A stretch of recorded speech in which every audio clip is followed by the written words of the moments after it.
So I'm sitting on my sofa last night.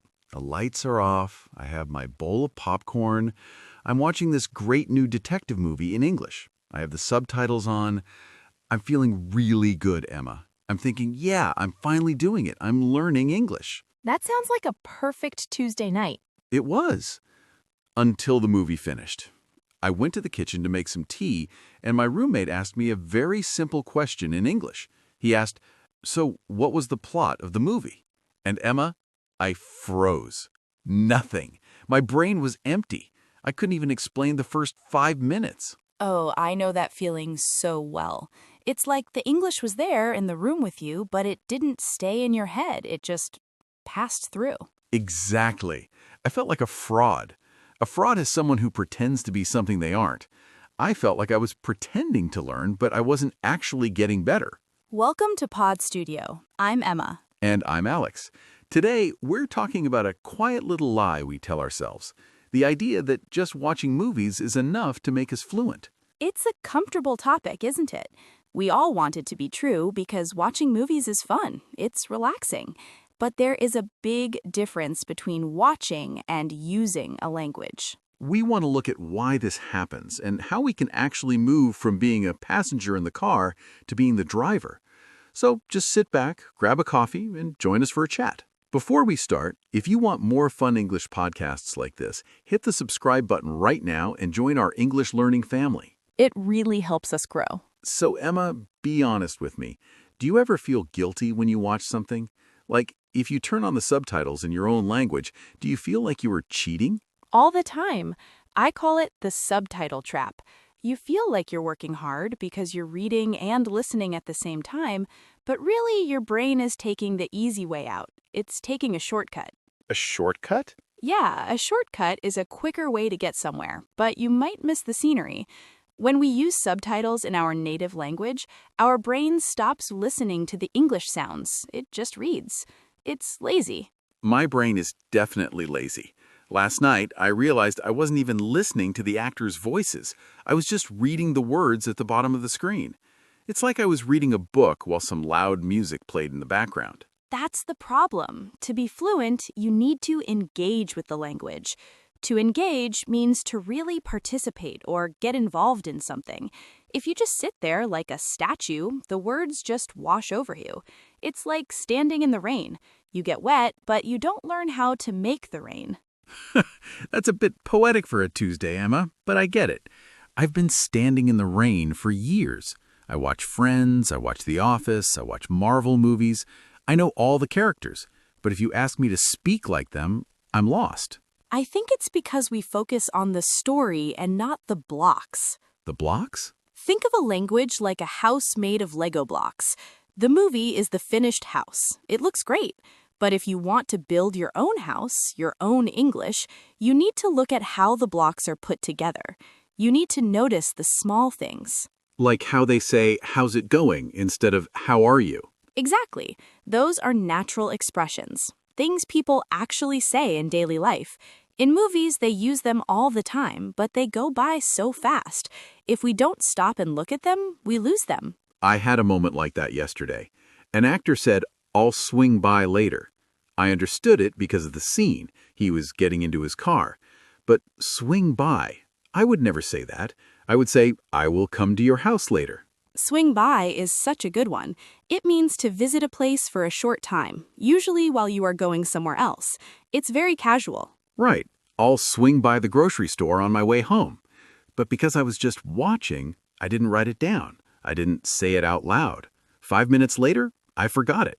That's the rest versus work tension. We want movies to be our rest time. We've worked all day, we're tired, we want to turn our brains off. But if we want to learn, we have to turn our brains on. It's hard to find the balance. It is. Sometimes I feel like if I have to study during a movie, it ruins the fun. It's not a movie anymore. It's a chore. A chore is a boring job you have to do, like washing the dishes or cleaning the floor. I agree. You shouldn't make every movie a chore. Maybe you need movie nights and learning sessions. They're different things. On a movie night, just enjoy it. But maybe twice a week, you take 20 minutes with a short clip. A short clip. That feels more doable.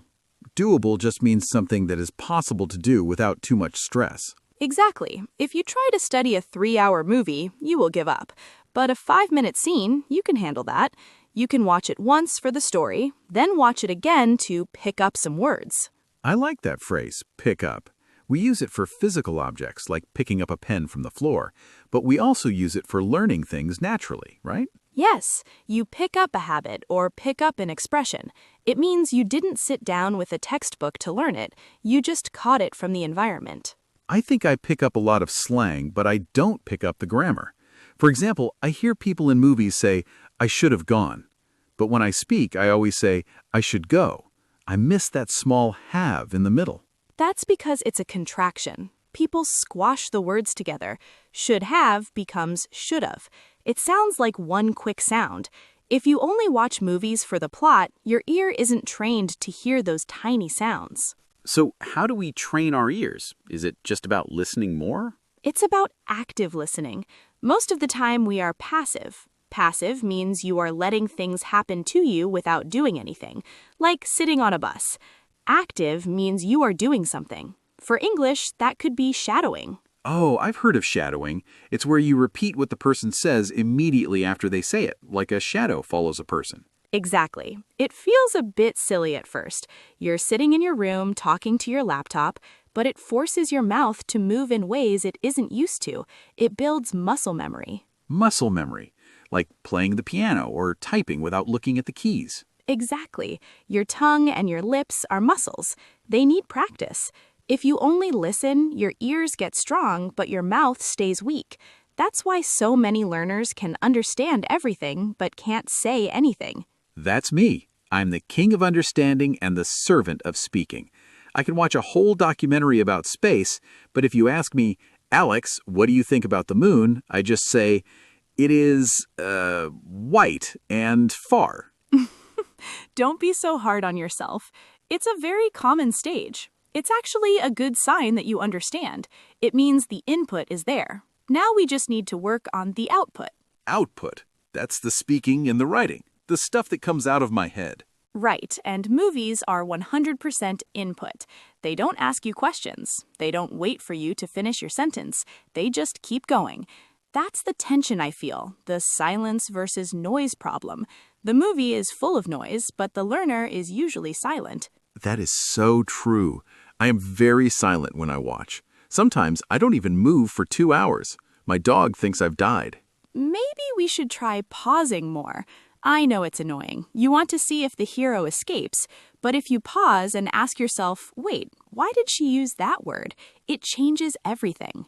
I did that the other day.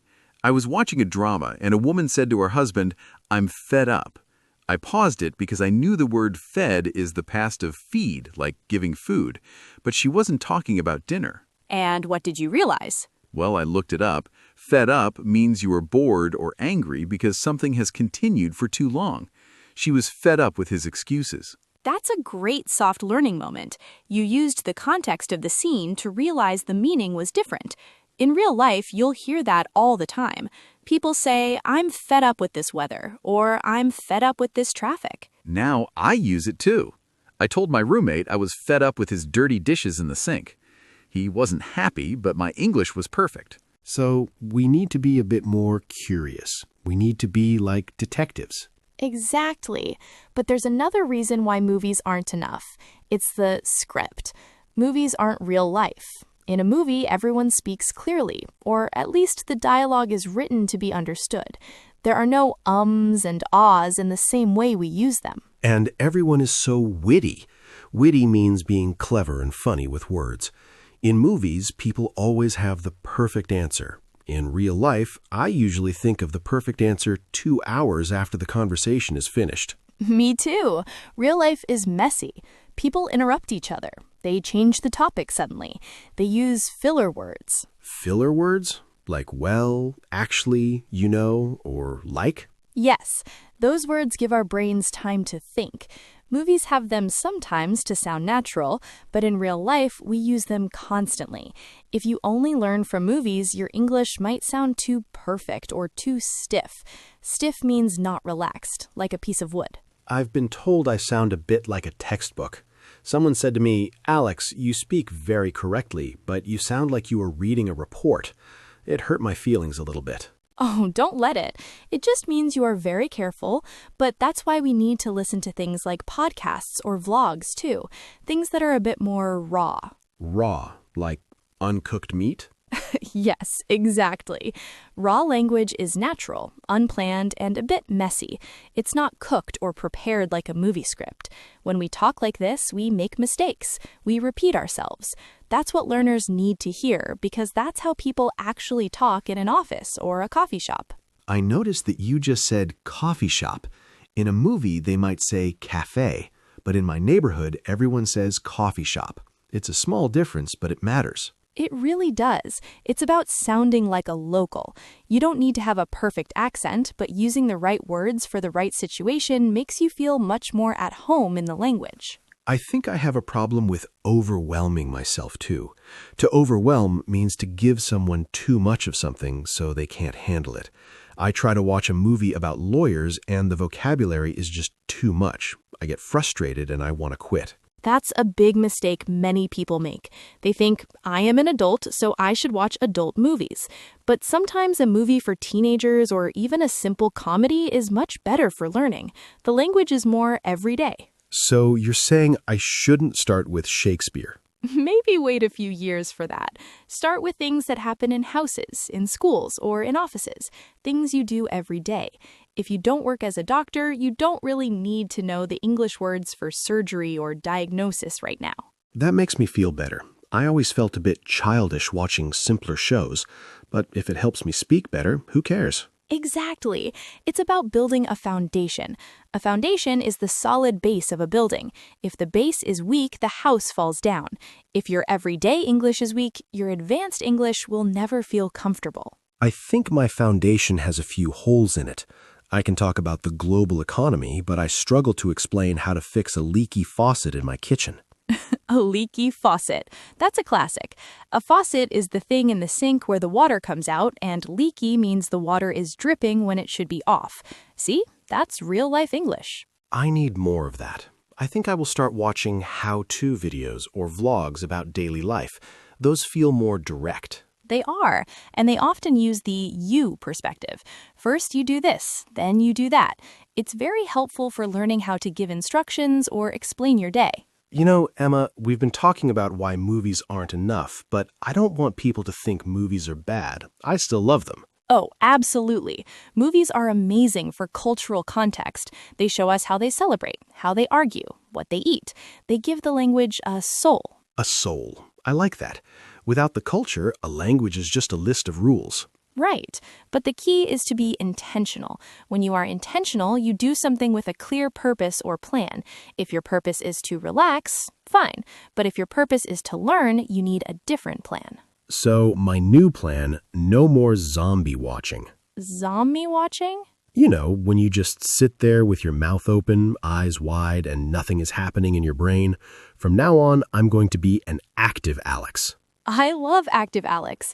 Maybe Active Alex can try one small thing tonight.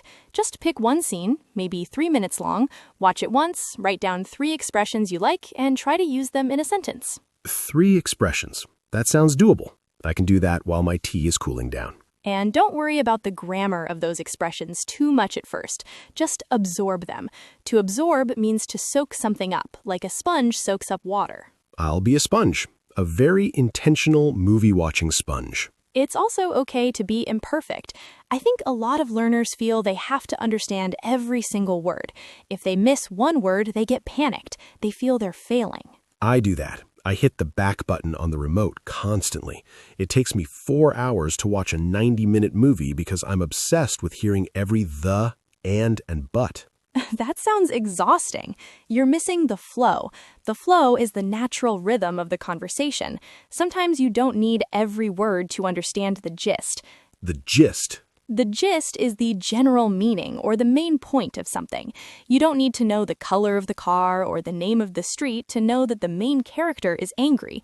If you get the gist, you're doing great. So I should stop hitting the back button so much. Yes, try to let the scene play. See if you can understand the vibe or the feeling first. Then, if you're really curious, go back once, but don't turn it into a math problem. Language is a feeling, not an equation. A feeling, not an equation. I need to write that down. I think I've been treating English like a puzzle I need to solve, rather than a bridge I need to cross. That's a beautiful way to put it, Alex. A bridge connects two people. If you can cross the bridge and have a coffee with someone, it doesn't matter if the bridge has a few cracks in it. Yeah, I think I've been so worried about the cracks that I've been afraid to walk across. We all are, even native speakers. We stumble over our words, we forget what we were saying. It's part of being human. Movies make us forget that because they're edited. They cut out the mistakes. That's why I felt like a fraud in my kitchen last night. I was comparing my raw English to a cooked Hollywood movie. That's not a fair comparison.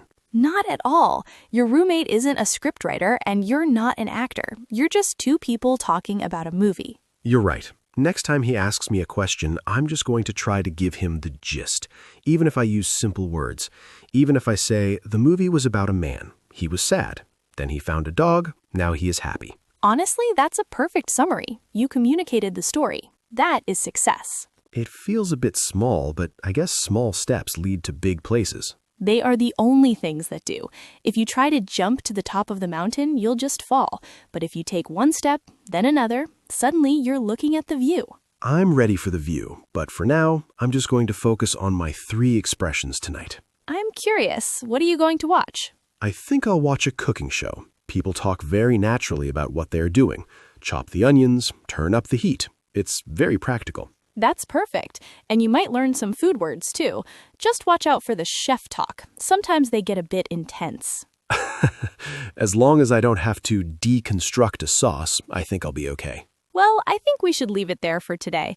This was a really nice chat, Alex. It made me think about my own habits, too. Me too, Emma. I feel a bit more relaxed about my lazy movie nights now.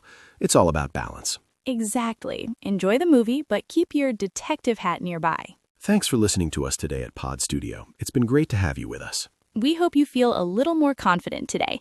Remember, English is a journey, not a race. You're doing just fine. We'll be back soon with another conversation. Until then, maybe try to shadow one sentence today. Just one. And see how it feels. Goodbye for now. Bye.